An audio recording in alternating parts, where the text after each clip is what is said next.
Long ago in the land of Canaan, there lived a man named Isaac, the long-awaited son of Abraham and Sarah. For many years, Abraham and Sarah had no children. They were already very old when God promised them a son. It seemed impossible, but nothing is impossible with God.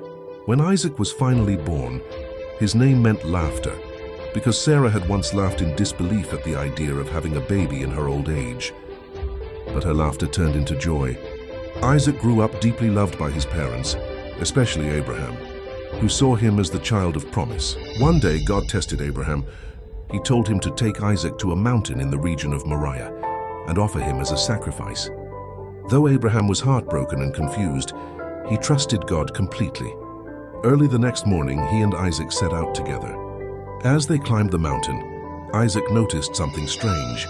"Father," he said gently, "we have the fire and the wood, but where is the lamb for the offering?"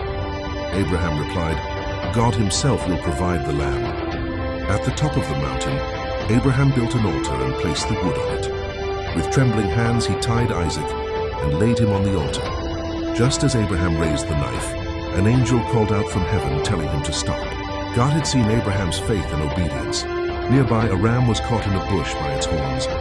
Abraham sacrificed the ram instead.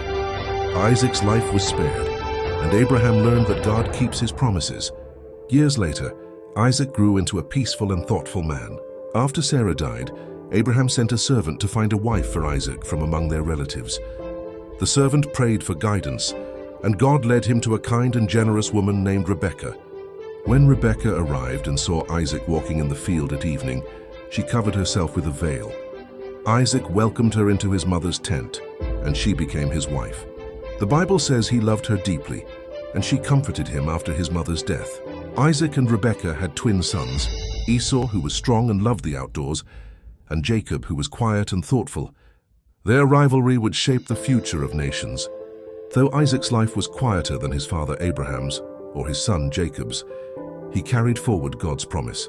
He became one of the great patriarchs of Israel, a link in the chain of faith that would continue for generations. And so Isaac, the child of laughter, the boy on the mountain, the man of promise, lived a life that showed trust, obedience, and the faithfulness of God.